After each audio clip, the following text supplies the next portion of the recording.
Graça e paz, meus irmãos. Estamos iniciando mais uma transmissão de nossas exposições bíblicas. Hoje o tema da nossa exposição é um povo cheio do Espírito Santo. E um povo cheio do Espírito Santo adora ao Deus Altíssimo. Vamos adorar a este Deus por meio da leitura do Salmo de número 9.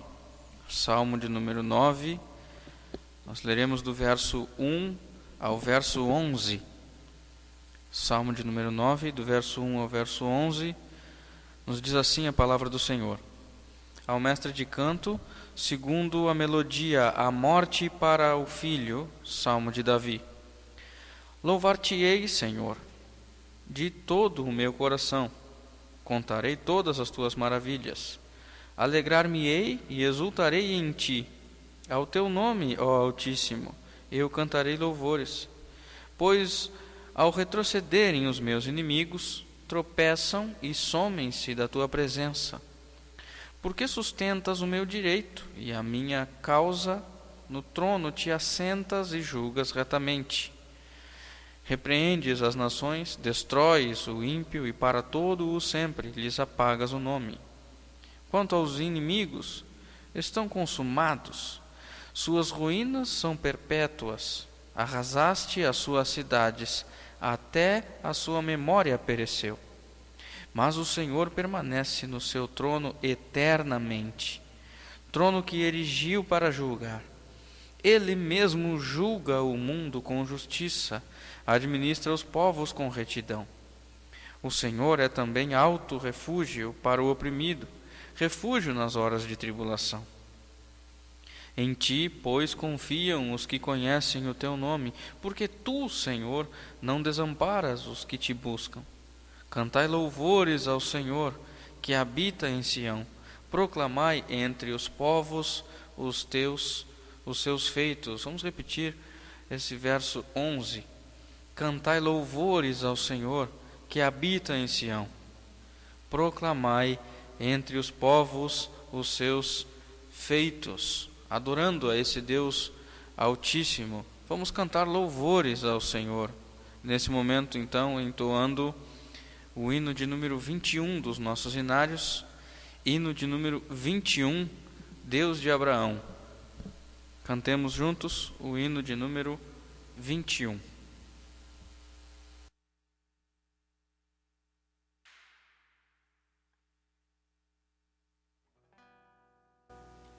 Ao Deus de Abraão louvai, dos vastos céus, Senhor, eterno e poderoso Pai e Deus de amor. Augusto Jeová, que terra e céu criou.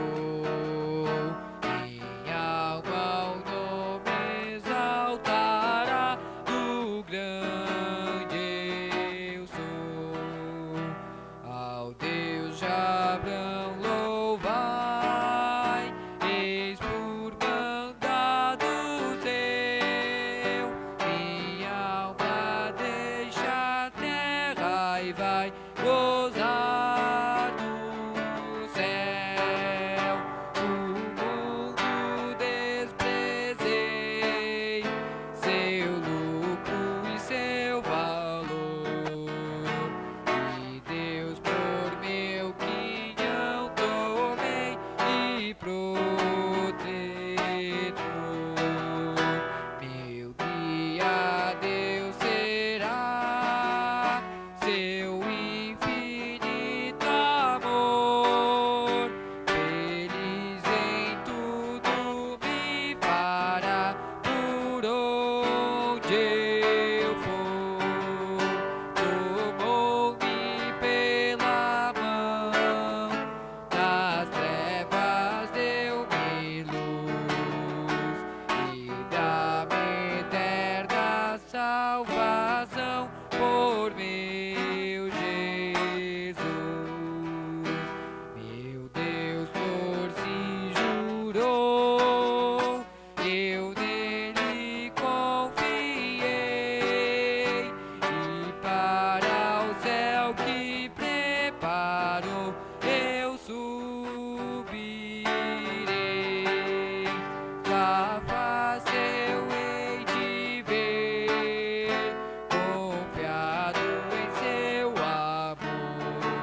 Vamos orar nesse momento. Faremos uma oração de adoração ao nosso Deus.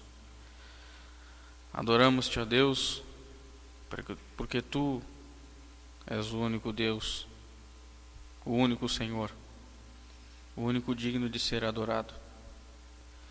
Adoramos-te, ó Deus, porque fomos criados, ó Deus, para te adorar. Adoramos-te na beleza da tua santidade.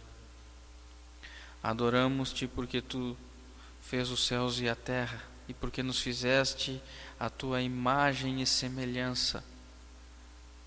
Adoramos-te, ó Deus, pelo teu Filho, Senhor Jesus Cristo. Adoramos-te de todo o nosso coração. Em nome do Senhor Jesus Cristo nós oramos. Amém. Vamos ainda cantar mais alguns cânticos espirituais em adoração a este Deus que é digno de ser adorado. Vamos, você que está em sua casa, adore ao Senhor cantando estes cânticos, cânticos de adoração ao Deus soberano. Cantaremos em espírito e em verdade, e cantaremos também ao nosso Deus que se assenta no trono, e ao Cordeiro pertence a salvação. Vamos louvar ao Senhor.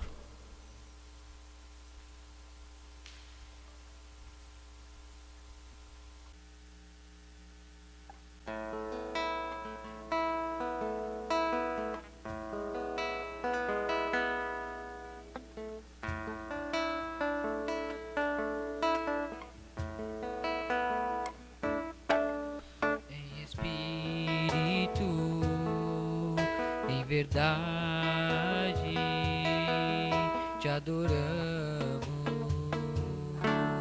te adoramos. Em espírito, em verdade, te adoramos, te adoramos. Rei dos reis e Senhor,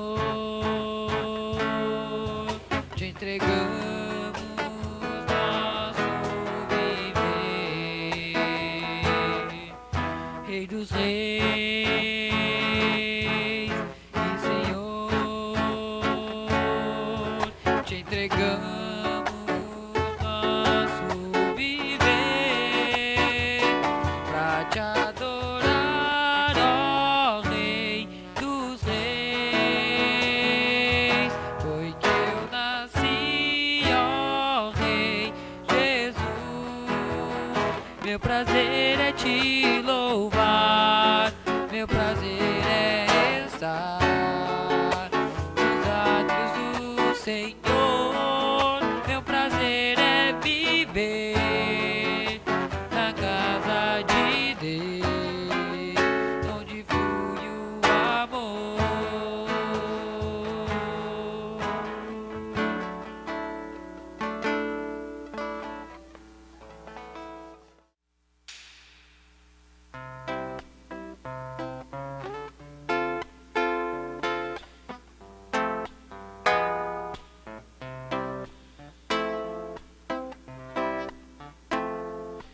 Ao nosso Deus que se assenta no trono, e ao Cordeiro pertence a salvação.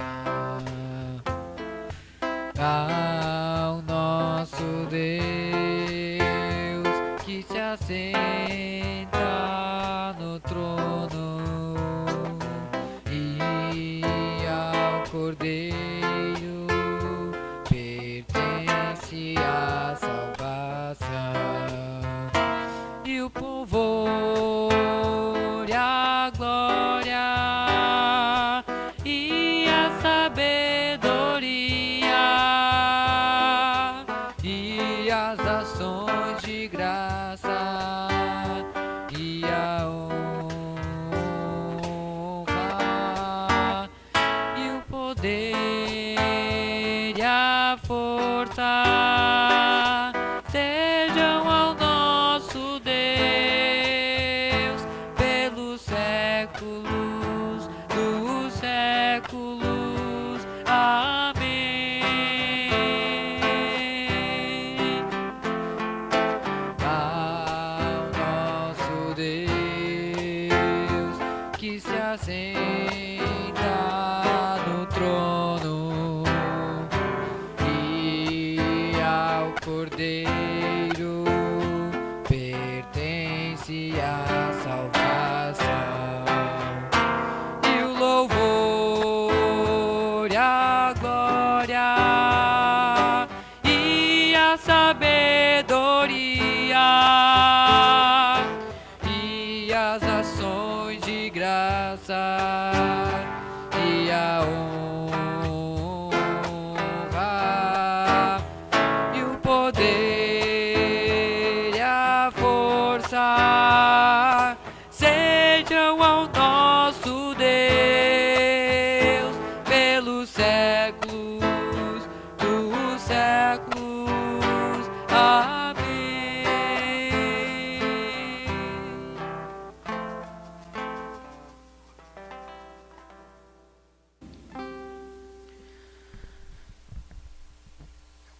Um povo cheio do Espírito Santo reconhece a sua rebeldia e confessa a Deus o seu pecado. Vamos fazer a leitura agora na primeira epístola de João, no seu capítulo 1. 1 João, capítulo 1. Nós leremos do versículo 5 ao versículo 10. 1 João 1, do 5 ao 10. A palavra do nosso Deus diz assim: Ora, a mensagem que da parte dele temos ouvido e vos anunciamos é esta: que Deus é luz e não há nele treva nenhuma. Se dissermos que mantemos comunhão com ele e andarmos nas trevas, mentimos e não praticamos a verdade. Se, porém, andarmos na luz, como ele está na luz, mantemos comunhão uns com os outros, e o sangue de Jesus, seu Filho, nos purifica de todo o pecado. Se dissermos que não temos pecado nenhum, a nós mesmos nos enganamos, e a verdade não está em nós. Se confessarmos os nossos pecados, ele é fiel e justo para nos perdoar os pecados e nos purificar de toda injustiça. Se dissermos que não temos cometido pecado, fazemo-lo mentiroso, e a sua palavra não está em nós. Todas as pessoas cometem pecados. Mas nós, neste momento, temos a oportunidade de reconhecermos, confessarmos os nossos pecados diante do Senhor. Você mesmo no seu lar pode curvar a sua fronte e falar com Deus nesse momento, confessando o seu pecado diante do Senhor. Vamos orar. Senhor, somos tão falhos, pecadores,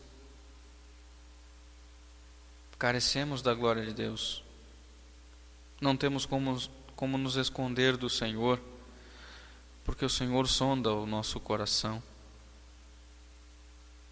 Por isso, ó Deus, queremos diante do Senhor confessar os nossos pecados, na certeza, ó Deus, de que o Senhor é fiel e justo para nos perdoar. Ó Deus, limpa o nosso coração. Perdoa-nos, ó Deus, dos nossos pecados, até mesmo aqueles que nos são ocultos. Queremos, ó Deus, com o nosso coração contrito, confessar os nossos pecados e com o nosso coração cheio de gratidão, render a Ti graças pelo perdão dos nossos pecados. Oramos em nome de Jesus. Amém. Vamos entoar ainda o hino de número 71 dos nossos hinários, hino 71, Perdão.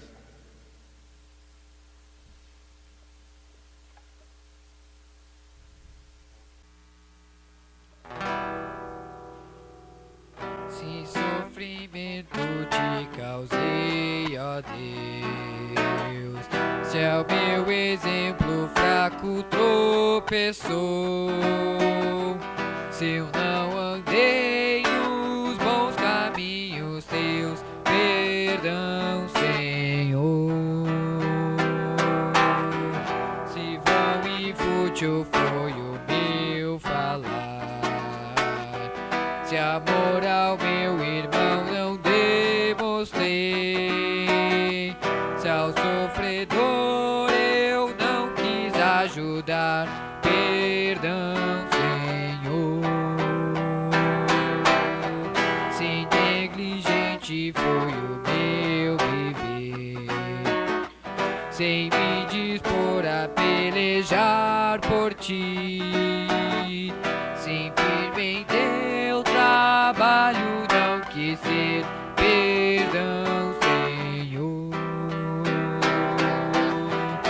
Escuta, Deus, a minha oração e vem livrar-me do pecado vil, renova este pobre coração. Amém, Senhor.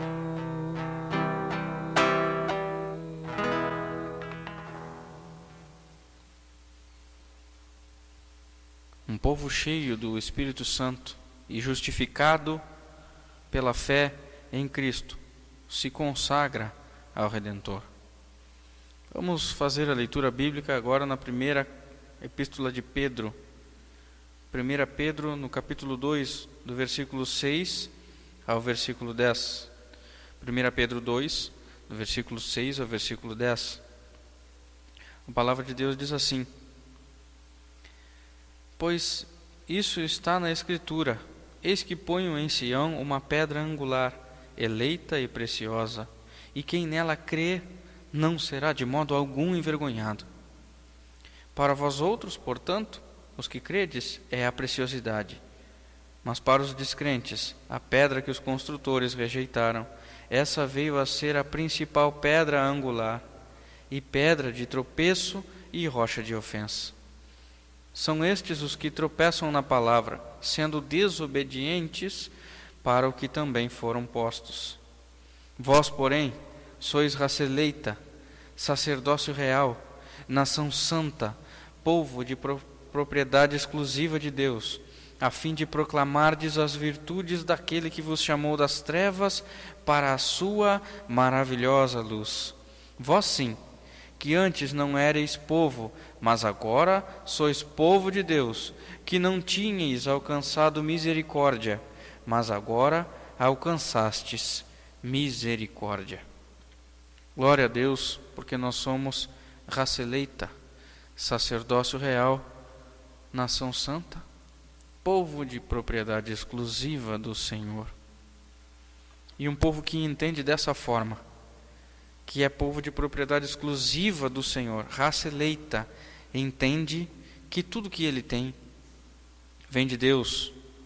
Peço que os irmãos abram suas Bíblias agora, na segunda carta de Paulo aos Coríntios, no seu capítulo 9, segunda carta de Paulo aos Coríntios, no capítulo 9, nós leremos os versos 6 e 7. Em seguida nós cantaremos mais um cântico espiritual.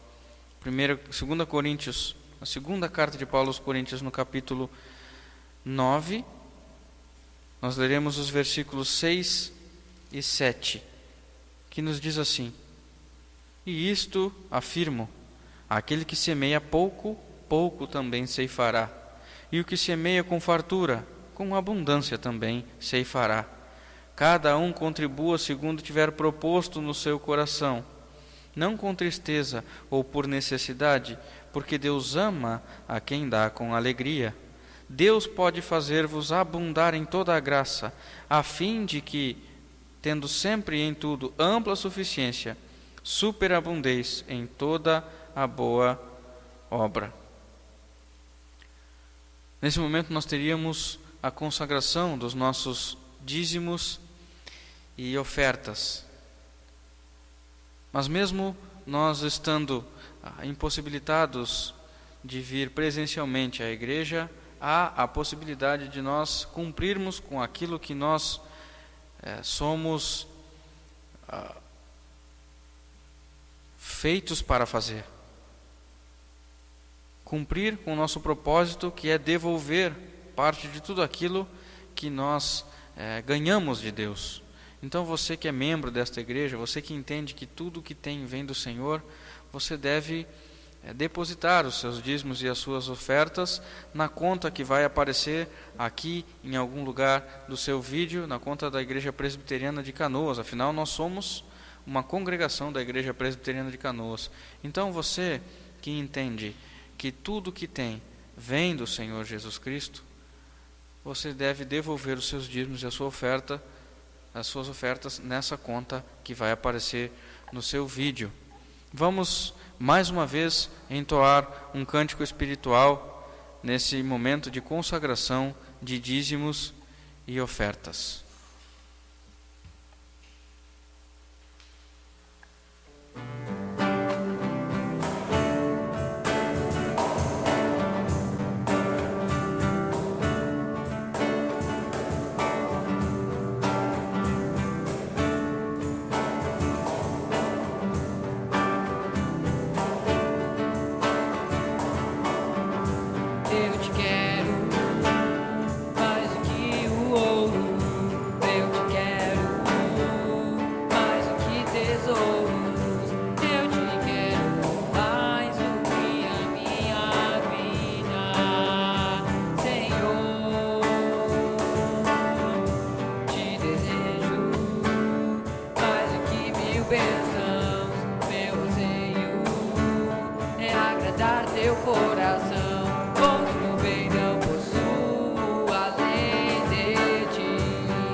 Louvado seja o nome do Senhor.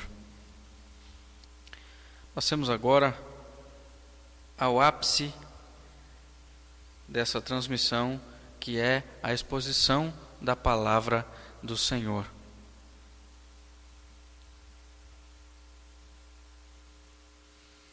Nós estamos estudando com a igreja o livro de Atos dos Apóstolos. Atos dos Apóstolos, hoje nós começamos o capítulo de número 2. Atos dos Apóstolos, capítulo de número 2.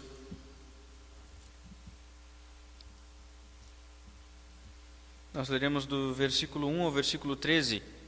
Atos 2, do versículo 1 ao versículo 13, diz assim a palavra do Senhor. Ao cumprir-se o dia de Pentecostes, estavam todos reunidos no mesmo lugar. De repente veio do céu um som como de um vento impetuoso e encheu toda a casa onde estavam assentados. E apareceram distribuídas entre eles línguas como de fogo, e pousou uma sobre cada um deles. Todos ficaram cheios do Espírito Santo e passaram a falar em outras línguas, segundo o Espírito lhes concedia que falassem. Ora, estavam habitando em Jerusalém judeus, homens piedosos, vindos de todas as nações debaixo do sol, ou debaixo do céu. Quando, pois, se ouviu, ou se fez ouvir, aquela voz, afluiu à multidão, que se possuiu de perplexidade, porquanto cada um os ouvia falar na sua própria língua. Estavam, pois, atônitos e se admiravam, dizendo: Vede, não são porventura galileus todos esses que aí estão falando? E como os ouvimos falar, cada um em nossa própria língua materna? Somos partos, medos, elamitas, e os naturais da Mesopotâmia, Judéia, Capadócia, Ponto e Ásia, da Frígia, da Panfilha, do Egito e das regiões da Líbia, das imediações de Cirene, e romanos que aqui residem, tanto judeus como prosélitos, cretenses e arábios. Como os ouvimos falar em nossas próprias línguas as grandezas de Deus? Todos, atônitos e perplexos, interpelavam uns aos outros: Que quer isto dizer? Outros, porém, zombando, diziam: Estão embriagados. Vamos orar. Ó Deus, a Tua palavra foi lida, e nesse momento, Senhor, nós queremos ouvir a Tua voz. Queremos, ó Deus, aprender mais da palavra do Senhor. E por isso te pedimos, ó Deus, a iluminação do Teu Espírito Santo, para que possamos compreender as verdades da Sagrada Escritura. Ajuda os meus irmãos, ó Deus, a compreenderem de fato e de verdade aquilo que a Tua Santa Palavra quer nos ensinar. Oramos em nome de Jesus. Amém. Meus irmãos, vocês já ouviram uma expressão cheia de emoção, dizendo assim: o melhor de Deus ainda está por vir. O melhor de Deus ainda está por vir. A julgar pelo contexto e pelos acontecimentos descritos no primeiro capítulo de Atos dos Apóstolos, se essa expressão tivesse sido dita aos apóstolos naquela época, ou às pessoas que viviam naquela época, muito provavelmente fizesse sentido, ou tivesse feito sentido naquela época. Mas será mesmo que essa expressão faz sentido ainda hoje? Será que o melhor de Deus ainda está por vir? Nós passeamos por todo o primeiro capítulo de Atos dos Apóstolos, falamos sobre os 40 dias que Jesus Cristo passou junto com seus discípulos, lhes ensinando as coisas concernentes ao reino de Deus. Havia uma comunhão entre os apóstolos e Cristo. Havia também a promessa do Espírito Santo, aquele que capacitaria os escolhidos de Deus a serem testemunhas de Cristo, e a sua mensagem se espalharia por todas as nações. Jesus Cristo foi assunto ao céu, e isso era necessário para que a vinda do Espírito Santo acontecesse. Os apóstolos se reuniam para orar, eles perseveravam unânimes, obedeciam a Jesus Cristo. E a prova disso é que é o tempo em que ficaram em Jerusalém esperando a promessa se cumprir. Houve também a escolha de Matias, na dependência de Deus, para que se cumprisse as Escrituras e para que tudo tivesse preparado para a descida do Espírito Santo. O cenário, portanto, estava completo.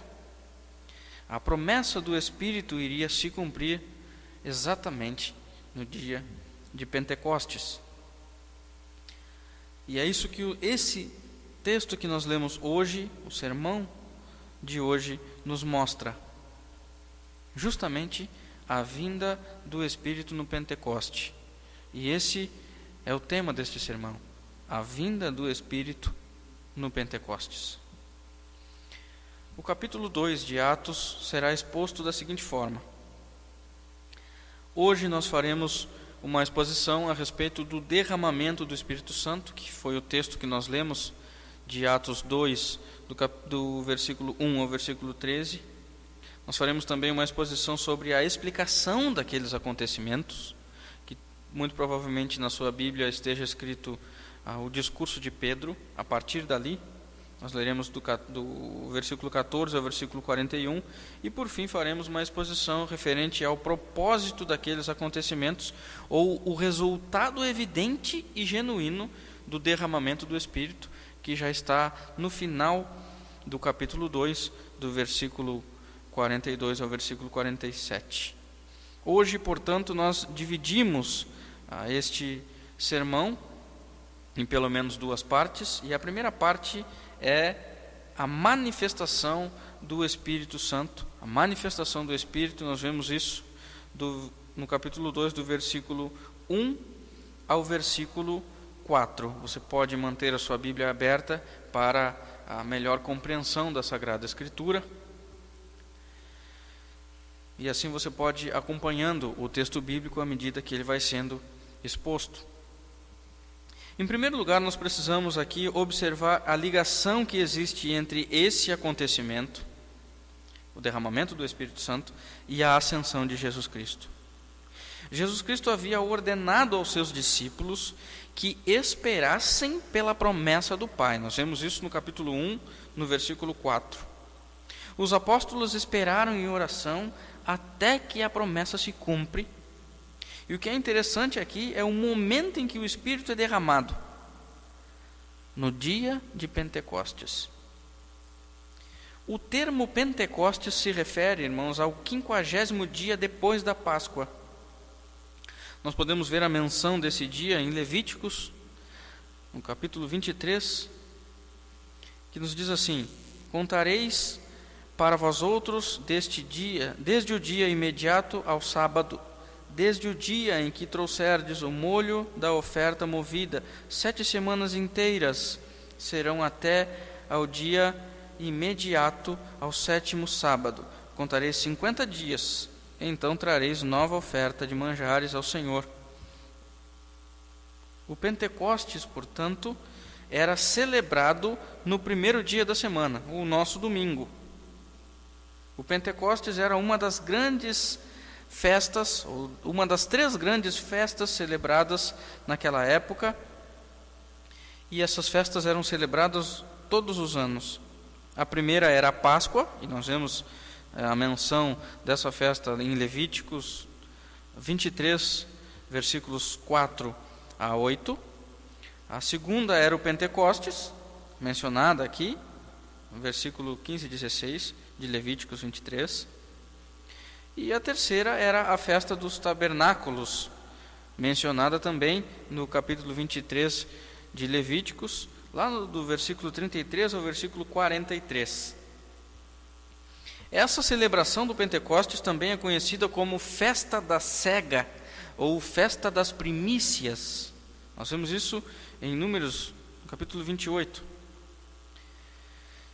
E essa festa das primícias era a ocasião em que os judeus ofereciam as primícias da sua colheita ao Senhor. Então é importante fazer essa associação entre essa festa das primícias, entre o dia de Pentecostes, porque justamente no dia de Pentecostes acontece o derramamento do Espírito Santo. Consequentemente, acontecendo as primícias da colheita da salvação em Cristo. As primeiras conversões acontecem naquele momento. O derramamento do Espírito Santo acontece naquele momento, ou como o apóstolo Paulo diz, as primícias do Espírito, ele menciona no capítulo 8 de Romanos, no versículo 23, O texto diz que estavam todos reunidos, muito provavelmente os 120 mencionados no capítulo 1, versículo 15.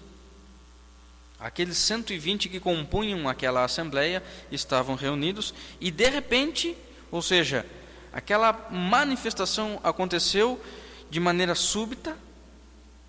Por mais que os apóstolos estivessem esperando a promessa do Pai, aquela manifestação aconteceu subitamente, os pegou de surpresa, assim como será a volta do Senhor Jesus Cristo.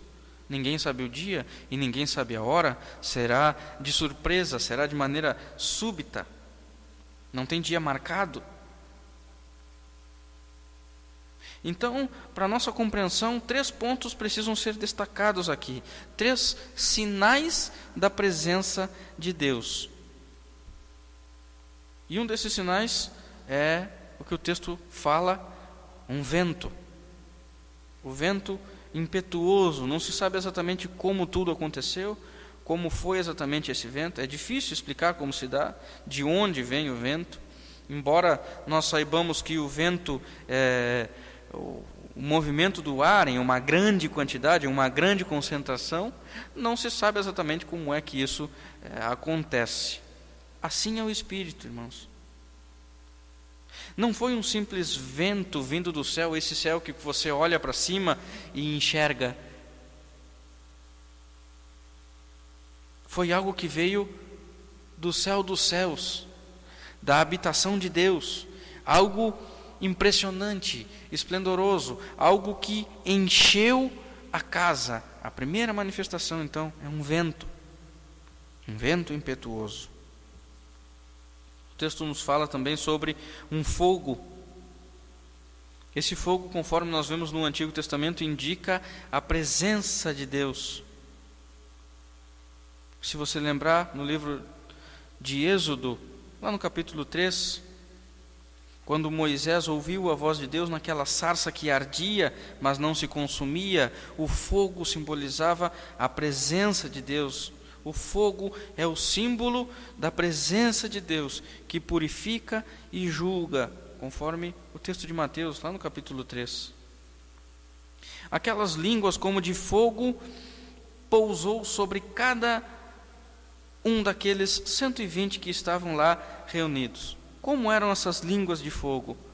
Não se sabe exatamente como eram, o aspecto, isso é muito difícil de precisar como eram essas línguas de fogo, mas o que se sabe é que não foi uma simples ilusão, porque Lucas disse que todos viram aquele acontecimento.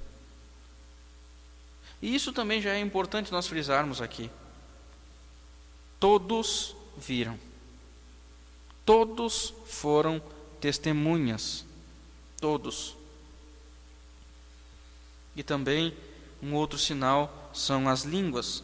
Todos ficaram cheios do Espírito Santo e passaram a falar em outras línguas. É importante notar que eles não simplesmente foram cheios do Espírito Santo momentaneamente. Eles permaneceram cheios do Espírito Santo. Em outros textos de Atos nós veremos que os apóstolos agiram e falaram cheios do Espírito Santo. O que acontece então é o cumprimento da profecia de Joel 2:28. Os crentes ficam cheios do Espírito Santo, permanecem cheios do Espírito Santo e são controlados pelo Espírito Santo e passam então a falar, ou passaram a falar em outras línguas. E antes de nós darmos prosseguimento à exposição, eu preciso aqui dizer que nós não estamos fazendo um apanhado geral, porque há muito o que estudar sobre esse texto, sobre a manifestação do Espírito Santo e o dom de línguas. Nós estamos nos debruçando em aspectos mais voltados a este texto, embora nós estejamos pegando algumas referências de outras partes da Bíblia também, mas o nosso propósito é entender o que aconteceu em Atos dos Apóstolos e qual era o objetivo daquela manifestação. Então, referente a esse dom de línguas, surgem as mais variadas interpretações. Vejamos então o significado, o alcance e o objetivo do dom de línguas. O significado, o alcance e o objetivo do dom de línguas. Nós vemos isso do versículo 5 ao versículo 13. Em primeiro lugar, é preciso considerar o fato de estarem em Jerusalém judeus, homens piedosos. Não é por acaso que tudo aconteceu com os judeus primeiro. A carta de Paulo aos Romanos nos ajuda a compreender essa questão, porque em Romanos, no capítulo 1, versículo 16, diz assim: pois não me envergonho do Evangelho, porque é o poder de Deus para a salvação de todo aquele que crê, primeiro do judeu e também do grego. Então, irmãos, em termos da redenção, a palavra salvífica chegaria até os confins da terra, mas ela começaria primeiro pelos judeus. Ali estavam judeus de várias localidades, como nos mostram os versículos de 9 a 11. Eu quero repetir a leitura destes versículos, versículo de 9 a 11, se você puder acompanhar na sua Bíblia. Diz assim: somos partos, medos, elamitas e os naturais da Mesopotâmia, Judéia, Capadócia, Ponto e Ásia, da Frígia, da Panfilha, do Egito e das regiões da Líbia, nas imediações de Cirene, e romanos que aqui residem, tanto judeus como prosélitos, cretenses e arábios. Como os ouvimos falar em nossas próprias línguas as grandezas de Deus? Repito, como os ouvimos falar em nossas próprias línguas as grandezas de Deus? Então, veja bem, irmão, que aqui são mencionados várias localidades, vários lugares em que as pessoas vinham. Então, isso revela que não era um único idioma falado naquela ocasião. Nem todos eles falavam aramaico, por exemplo. Havia a língua aramaica, muito possivelmente o grego também, essas duas línguas que eram mais predominantes nesse sentido. Então, não era uma única língua falada. O que ocorre é que a multidão entendia. A multidão entendia. Aquele fenômeno milagroso e espiritual do dom de línguas fez com que a multidão ficasse maravilhada, admirada. E essa admiração se dava porque, embora aqueles judeus tivessem se dispersado por outras regiões, eles conheciam o idioma da sua região de origem. Eles reconheceram esse idioma, eles reconhecem. Eles chamam esse idioma de língua materna. Todos ouviam falar nessa língua materna. Além disso, irmãos, a Galiléia era considerada uma região atrasada em vista das outras regiões, mas que estava falando em diversas línguas. Veja bem, a Galiléia era uma região considerada atrasada em vista das outras regiões, mas aqueles galileus estavam falando em diversas línguas. As pessoas que estavam falando em diversas línguas eram justamente aqueles galileus que vinham de uma região que para eles era considerada atrasada. Então, alguns pontos precisam ser destacados aqui para o nosso entendimento. Primeiro, que alguns estudiosos dizem que o que aconteceu naquele dia foi um dom mais voltado à interpretação do que o próprio falar em outras línguas. Nesse caso, me parece que o falar em outras línguas, irmãos, realmente aconteceu. Tanto que algumas pessoas até zombavam daqueles que falavam, dizendo que eles estavam embriagados.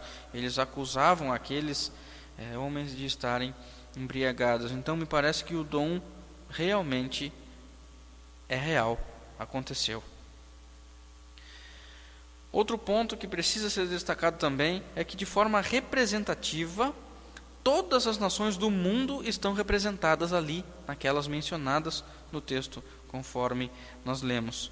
todas aquelas nações tiveram acesso ao que estava sendo falado. Ou seja, a mensagem do reino não está circunscrita apenas a um povo, mas a todos os povos da terra. Começou com aquelas 120 pessoas, mas se espalhou até os confins da terra. Outro ponto ainda é que aquelas línguas faladas eram idiomas existentes. Não era uma língua inventada. Eram idiomas existentes. O próprio texto nos dá a entender isso, visto que tinham pessoas de várias partes do mundo e todos os ouviam falar em suas próprias línguas, ou em sua própria língua materna. Um outro ponto ainda, irmãos, importante de ser mencionado aqui é o seguinte: o propósito daquele dom de línguas era proporcionar entendimento, não confusão. O propósito daquele dom de línguas era proporcionar entendimento e não confusão.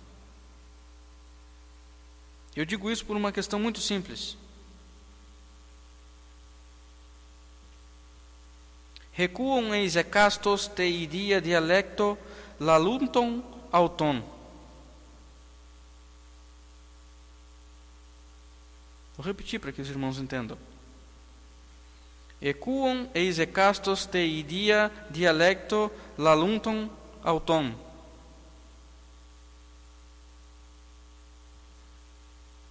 Se alguém aqui não tem um conhecimento mínimo da língua grega, não irá entender patavinas do que eu acabei de dizer agora. No entanto, se eu falar, preste bem atenção, porquanto cada um os ouvia falar na sua própria língua. Foi exatamente isso que eu pronunciei, mas na língua grega. Certamente, a mensagem chegará de maneira mais satisfatória se eu falar em português. Afinal, essa é a sua língua materna. Ou seja, irmãos, o propósito daquele dom de línguas era fazer com que todas as pessoas entendessem a mensagem que estava sendo pregada naquela ocasião, sobre as grandezas de Deus. Muito diferente das práticas que nós temos visto em alguns lugares atualmente. O dom de línguas é para entendimento, não para confusão. Portanto, irmãos, o que nós vemos no texto de Atos dos Apóstolos é um dom idiomático, ou seja, um idioma existente, no qual alguns falavam, mas todos entendiam na sua própria língua. O problema é a associação que se faz desse dom mencionado aqui em Atos dos Apóstolos com a interpretação do texto de 1 Coríntios 13, no versículo 1, que diz assim: ainda que eu fale as línguas dos homens e dos anjos, se não tiver amor, serei como o bronze que soa ou como o símbolo que retine. Ainda que eu fale a língua dos homens e dos anjos. Meu irmão, Paulo está utilizando aqui uma figura de linguagem que nós conhecemos como, no português, hipérbole, um exagero. É como se você dissesse: eu estou morrendo de fome. Mas, na verdade, você não está morrendo, você está com muita fome, mas não está morrendo. É um exagero. Paulo não está dizendo que fala na língua dos anjos. Nós nem podemos dizer que existia uma língua específica dos anjos. Pode até ser que exista mesmo. Mas o mais lógico é pensar que um anjo, quando queria se comunicar com alguém, ele falava na língua da pessoa, para que a pessoa pudesse entender o que o anjo queria comunicar. Do contrário, aquela pessoa não entenderia. O que Paulo está dizendo aqui é que mesmo que ele tivesse todos os dons que ele menciona na sequência do texto, se você quiser acompanhar, mesmo que ele falasse todas as línguas dos homens e até que ele falasse a língua dos anjos, se ele não tivesse amor, isso não valeria de nada. É isso que Paulo está dizendo. Não se mede o grau ou o nível de espiritualidade de uma pessoa pelo falar ou não em línguas. Não se define se uma pessoa é ou não cheia do Espírito Santo se ela pronuncia alguma palavra que ninguém entende, mas sim se ela faz todas as coisas para a glória de Deus, e se ela teme a Deus como seu soberano Senhor, e se ela ama a Deus sobre todas as coisas e ao próximo como a si mesmo. Isso é ser cheio do Espírito Santo. Pregar a palavra de Deus e viver aquilo que se prega. Isso é ser cheio do Espírito Santo. Talvez você esteja pensando agora, mas será que esse dom cessou? Será que não cessou? Como entender essa questão? Irmãos, não podemos dizer que o dom cessou, mas é muito temerário dizer que o dom continua, até porque não se vê muitas manifestações como esta do Pentecostes em outras partes da Bíblia. Mas e o texto de 1 Coríntios 14? Bom, sem entrar muito a fundo no mérito dessa questão, em virtude do tempo que nós temos, Paulo deixa bem claro no versículo 1. Ele deixa bem claro no versículo 1 que o dom principal é o da pregação, ou que ele fala como profecia. Pode faltar qualquer outra coisa, mas a palavra de Deus não pode deixar de ser pregada. Pode faltar qualquer coisa no culto, menos a palavra de Deus. No versículo 2 ele diz: quem fala em outra língua não fala a homens, senão a Deus, visto que ninguém o entende. Sendo assim, irmãos, voltamos à questão do propósito das línguas em Atos. É para entendimento de todos, não para confusão. Paulo, inclusive, reforça essa questão no versículo 27.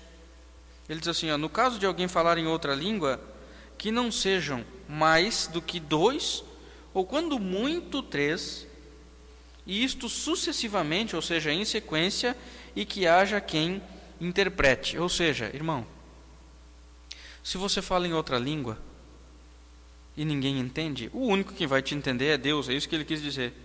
Quem fala em línguas não fala a homens, fala a Deus. É claro, porque ninguém entende, só Deus vai entender. Só Deus vai entender. Deus entende todas as línguas. É isso que Paulo está dizendo. E quanto ao dom, será que existe hoje? Bom, se for nos moldes do apóstolo Paulo, eu não vejo muito problema desse dom existir. Que seja um dom idiomático, ou seja, uma língua existente e não um simples enrolar de língua ou uma língua inventada. Se for uma língua existente, se falar 2, quando muito 3, em sequência, e que as pessoas entendam, ou que haja alguém que realmente interprete aquela língua existente, aí eu não vejo nenhum problema de existir. Entretanto, nós não vemos isso atualmente, nesses moldes. Todo o dom perfeito de Deus, ele deve ser coerente com o próprio ensinamento de Deus na sua Sagrada Escritura.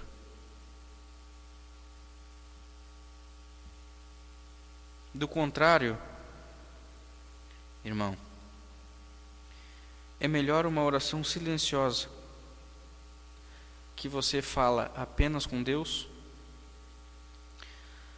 do que uma oração em qualquer outra língua que ninguém vai entender.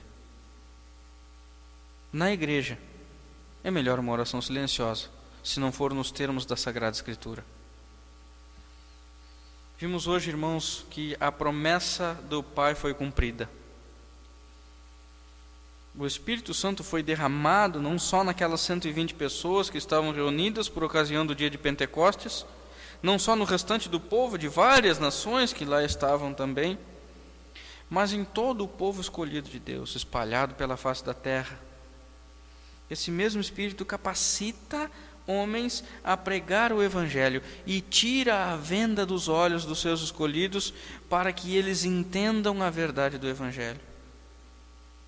É um verdadeiro milagre, irmãos, ver alguém que antes estava morto em seus delitos e pecados e agora é regenerado pelo Espírito Santo, entende o Evangelho e serve a Deus proclamando a mensagem do reino.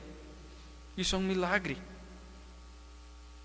Todos aqueles homens foram cheios do Espírito Santo. Todos aqueles homens, é isso que o texto nos diz. Todos aqueles homens foram cheios e permaneceram cheios do Espírito Santo. Você é cheio do Espírito Santo? Você é cheio do Espírito Santo? Eu queria aqui destacar, irmãos, e assim eu finalizo esse sermão, 4 aplicações.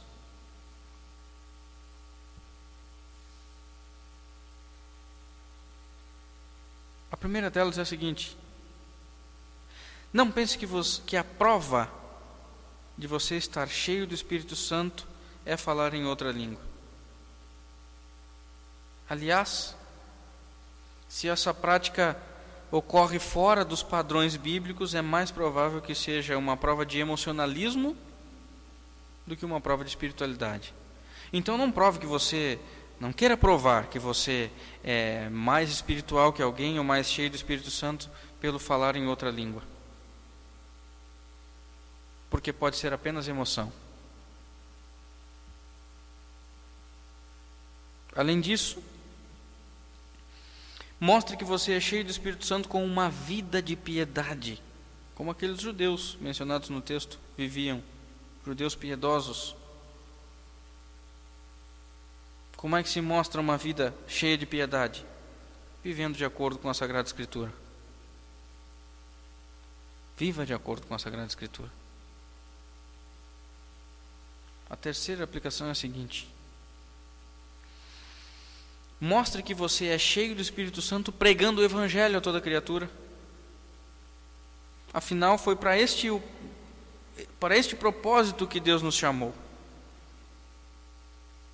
Para sermos testemunhas de Cristo, proclamando a mensagem do reino por onde quer que nós formos. Mostre que você é cheio do Espírito Santo pregando o Evangelho. E por fim, irmãos, trazendo à memória a pergunta do início, será que o melhor de Deus ainda está por vir?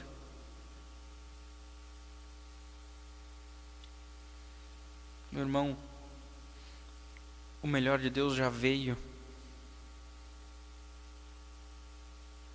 O melhor de Deus é o nosso Redentor, Senhor Jesus Cristo. Somente por Ele nós somos salvos. Somos salvos por Sua graça e cheios do Espírito Santo, para que possamos proclamar as verdades do Evangelho, para que possamos falar das coisas concernentes ao reino de Deus, para que pessoas sejam impactadas pela mensagem do Evangelho, para que pessoas entendam o que está sendo pregado. O melhor de Deus não está por vir. O melhor de Deus é Cristo. Cristo já veio e um dia voltará para levar a sua igreja. Você é cheio do Espírito Santo? Prove que você é cheio do Espírito Santo, pregando e vivendo a palavra de Deus. Pregando e vivendo a palavra de Deus. Vamos orar. Eterno Pai, damos-te graças a Deus por esse momento em que podemos meditar na palavra do Senhor. Enche-nos, ó Deus, com teu Santo Espírito, para que possamos, ó Deus, cada vez mais entender a palavra do Senhor, pregar a palavra do Senhor e viver a palavra do Senhor. Que essa seja, Deus, a nossa missão a cumprir, de fato e de verdade. Que pregar a mensagem do Teu Evangelho seja o nosso anseio, em nome do Senhor Jesus Cristo, e que os meus irmãos aprendam a mensagem do Evangelho.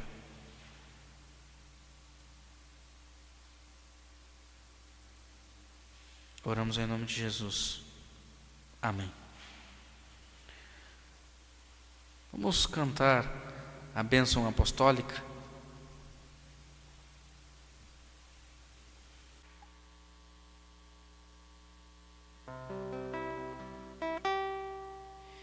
Que a graça do Senhor Jesus e o amor de Deus o Pai e a comunhão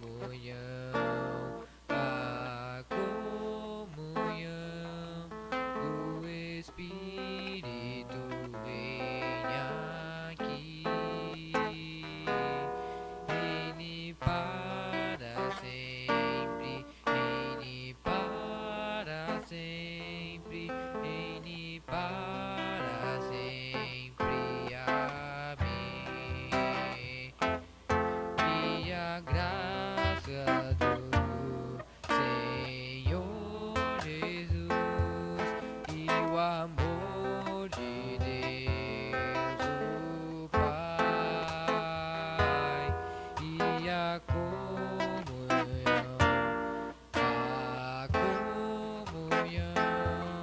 do Espírito reina aqui. Reine para sempre, reine para sempre, reine para sempre. Amém.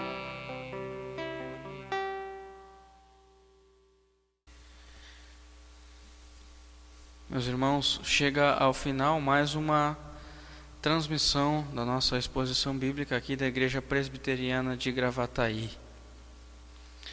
Nossos avisos são os seguintes: toda terça-feira nós temos feito um estudo que normalmente nós faríamos nos lares, mas em virtude da pandemia nós estamos fazendo via Zoom, o céu, comunhão, evangelização e oração. Você é nosso convidado, você pode deixar o seu comentário, entrar em contato conosco, nós podemos mandar o link para que você participe conosco dessas reuniões nas terças-feiras. Quarta-feira nós temos estudado algo que complementa o ensino de Atos dos Apóstolos, que é sobre o tema o Espírito Santo e a Igreja, segurança, desafio e esperança. Toda quarta-feira, às 20 horas, nós temos feito este estudo. Nessa sexta-feira nós já fizemos, e na próxima sexta, muito provavelmente nós faremos também, uma live musicalizando com Cristo. Nós cantamos algumas canções, algumas mais novas, outras nem tanto, para que nós possamos ocupar o nosso tempo louvando a Deus e também para nossa edificação espiritual. Você é nosso convidado a nos acompanhar na sexta-feira, nessa live musicalizando com Cristo. Aproveite e assine ou se inscreva no nosso canal do YouTube, ative o sininho para receber as nossas notificações, compartilhe, curta os nossos vídeos para que nós possamos espalhar a mensagem do Evangelho, não só por Gravataí, mas por onde quer que o Senhor desejar enviar a sua mensagem. Que Deus te abençoe e te guarde. Tenham todos uma ótima semana debaixo dos cuidados paternais do nosso Deus. Castelo forte é o nosso Deus, escudo e boa espada, com seu poder defende os seus, a sua igreja amada.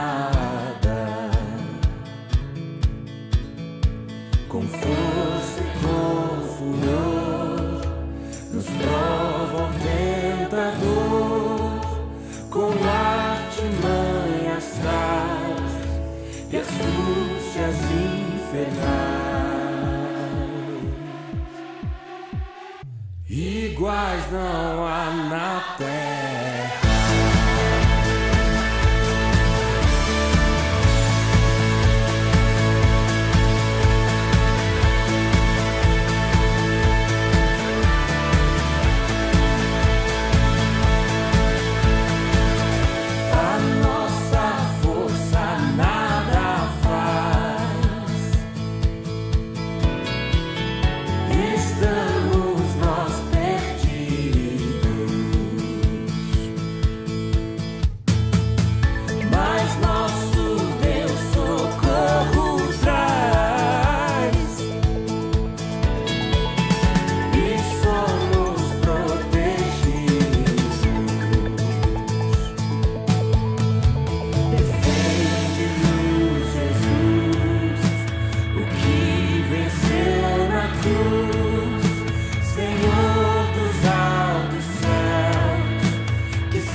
Triunfa na batalha.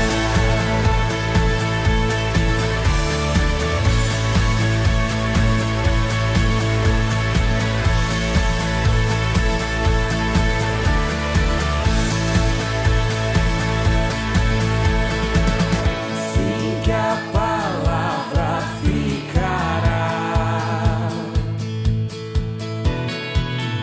Sabemos com certeza, pois ela nos ajudará com armas de defesa. Se temos de perder família, bens, poder, embora a vida vá, por nós Jesus está e nos dará ser rei.